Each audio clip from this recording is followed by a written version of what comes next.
Hello, everyone. Welcome back to a continuation of this discussion about the early Islamic history and, in particular, the Quran, early Qurans.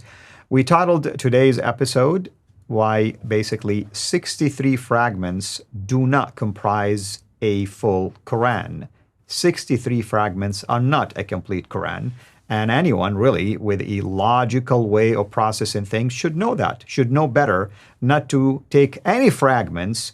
I don't care if it was 163 or 1063 fragments. They are fragments. They do not make a whole. And with me here, of course, to process all of this is Dr. J. Smith. Dr. J, what are we talking about, first of all, about the 63 fragments? If you want to back up and give some historical precedents. We were down at Speaker's Corner, Hatu and I, to introduce Dan Brubaker's book in 2019. The day it came out in June of that time, we wanted, or May, I think it was May 22nd, we wanted to introduce the book. I got up on the ladder. Whenever I go down to Speaker's Corner, the Muslims make a beeline for me. And there was Mansour Ahmad, I saw Ali Dawa there, I saw Muhammad Hijab. They were all there in the Muslim crowd, but they weren't coming over to my ladder because they didn't know what to do with this material. And you could see they finally pushed, I think it was Mansour Ahmad. I don't know if he was pushed, but he finally did have to come over to our ladder, stuck his ladder next to me to try to confront me with these. And as he was confronting with me with these manuscript variants, he made a claim. He made the claim, and it's all on film, and he said, listen, Mr. Smith, we don't have to worry about these manuscript variants because we can trace all the way back to Muhammad, the Quran.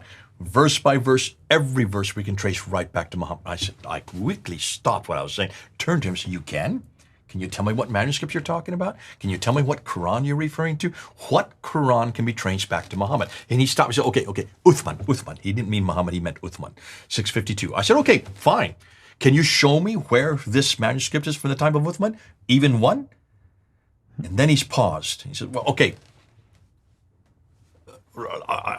He was, you could see he didn't know what to say. So I said, okay, let me help you out. How about the 7th century? Can you show me one from the 7th century? That's 699. He says, you're not listening to me. What I did say is in the 1st century of Islam. Well, he just introduced that into the discussion. 1st century of Islam, that's 719. 622 to 719. So that's 8th century. All right, fine. Can you show me a complete Quran by 719? So 3 different steps, I kept backing him up. Got to 719, and he said, I can show you 96. He said about 97% of the Quran. 97% of the Quran? I said, where is it? He said, we have now the 97% of the Quran by 719. What was he talking about? Let's go to the slides and see what he's talking about. See, Mansour Ahmad is in charge, or is one of those responsible for all the manuscript that they have in Islamic Awareness, which is the largest Muslim website that has a repository of all the manuscripts. It's the best one in the world. It's from Cambridge University, and he is the one that is one, not responsible, but one of those responsible for these manuscripts. So he's referring to this graph right here. This is the graph that you'll see there on their website, and it's 63 fragments that he's talking about. This is the 96%. It's not 97%. It's 96% of the Quran that they have been able to find by 719. So within the 1st century of Islam, from 622 to 719, they have found these 63 fragments. Take a look at them. That one up there is the 2165. That is the Ma'il manuscript. It's the biggest of all the fragments. British Library one. British Library one. We saw it in a previous episode. It is about 50% of the Quran. So that's the best they've got. And then you start getting on. The one that you're looking at, you can see some of the Dam 129. That is your Sana'a manuscript. That's right, yeah. And there's 1, 2, 3 of them that are up here. Look at those. Those are all they're saying before 719. So I wanted to find out if these were correct, because if you look down, you come all the way down to here, and you see at the very bottom, these are just about half a verses or even 1 verse or 2 verses. These are small little fragments. Most of them are fragments. But I wanted to see if this is correct. I'd like to know it. I said, that's fascinating. So I sent my team to go and look at it. Dr. Pat Andrews was the one that did the major part of research on this. And he went through every one of these 63 manuscripts. What we was assuming these were full manuscripts. No, these were just 1 verse here, a little verse there, maybe 3 verses here, maybe half a sentence here, all the way up to the Ma'il, which is the best they've got. This is what he found. When you look at that, 20 of these, see the ones I'm putting up there now, the ones in green arrows? 20 of these are what we would know as tentatively. In other words, we're not really sure. And these are the ones at least the scholars have looked at, and they are tentative. They don't really know for sure if they are before 719 or after, so they're tentative. So they really shouldn't have been using these. And then 9 of them, look at the ones, the blue arrows going up right now, including the mile one, the biggest one, the tallest one at the top. It is after 719. These are all after. They should never even use those 9. And what about the last 34? The last 34, the red arrows that are going up, no one has done any work on. So how is it they're using them? That's right. They didn't look to any research. They had nothing to source what they were saying. They had nothing to back up what they were saying. They needed these verses, so they went to this manuscript to get this verse. They went to this fragment to get that verse. They went to this fragment to get these other verses, and they put it all together. They needed these 63 to get 96% of the Quran. They didn't think anybody was going to check them up. They didn't think any of us were actually going to do our own homework. What that means, if you look at it, none of these are really valid. Not one of these are really valid. Because they're either tentative or they are much later or no one's done any work on them. So, since all of them are either later or tentatively dated or have no supporting evidence, let's continue in what we say. What we're noticing is there is no complete Quran even within the 1st century. That's right. If they can only come up with 63 fragments to make 96% of the Quran, that's a huge admission right there. And that was brilliant. I love that he did this, because now we can show him. And every time Muslims, I'm talking to you Muslims, every time you start to say that you have 96% of the Quran, I'm going to hammer you on that, because you need to tell us what the dates of those manuscripts are. The Muslims have had to collect 63 fragments of the Quran to find even 96% by 719. Yet almost all of them are tentative or have no supporting evidence for early dates. Some of their dates even go into the 9th and 10th centuries. They have not studied anything. And here's what's interesting. They don't even know whether these 63 fragments actually parallel the Hafs text.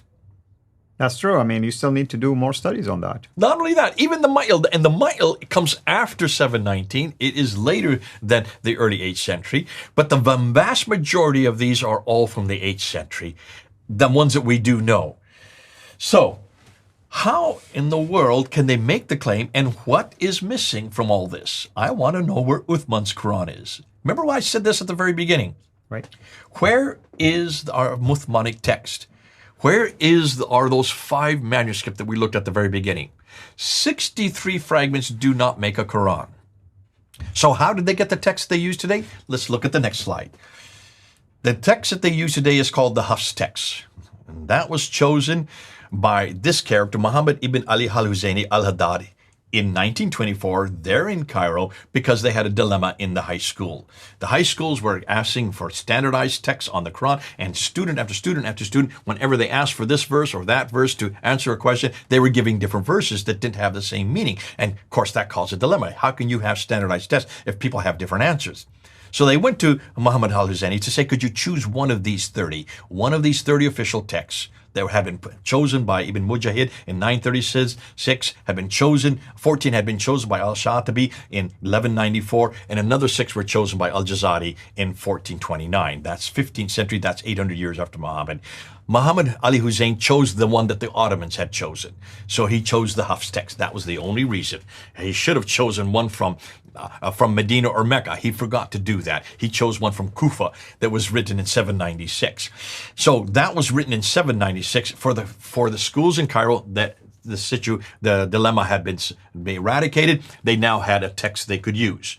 That became so successful because they took all the other manuscripts that disagreed, they took them out into a boat on the Nile River, and they dumped them into the Nile, thinking that would get rid of the other 29. No, it didn't. Because all over the world, they were using the other 29 in different geographical locations, including the Warsh text, which is used all across North Africa. Right. And that has still been used across North Africa today. About 3% of all Muslims use the Warsh, which has 5,000 differences with the Hafs text. Nonetheless, it became so successful Cairo by using one manuscript, one text, one derivation, the Hafs text, that in 1936 they then made it the official text for all of Egypt, for the whole country of Egypt, and they call it the Farouk edition because that's the year that King Farouk came to power. That's right. That became so popular, Al-Fadi, that in 1985, King Fahd who was in power at that time. He'd been in power since 1982, so he'd been in power for 3 years. He saw what was happening in Egypt, and he decided, whoa, wait a minute. We can do the same thing for the whole world. We're the ones that control the holy places. We are therefore going to make the Hafs text the official text for the entire world. Why didn't they make the official text the ones that were therefore that we do know that came from Mecca and Medina? And what text are we talking about there? I'm just going to go and show it if I have it here. Let me look for it. Here we go. Look at here. Put the slide up and you'll see. And look at the slide here. Whoops, let's go back. And I want to go here, and I want to go to this slide. Bring that up. There's the 7 readers. Here's the 14 transmitters, and there are the 6 qira'ats.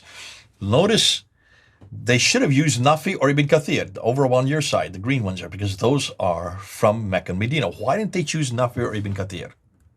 I mean, obviously, I think we talked about it before. It seemed like they were focused more on popularity. Absolutely. Yeah. It had nothing to do with authority. No one even opened one page to read one word or one sentence. They just chose who was the most popular, and Hafs was the most popular because the Ottomans had chosen.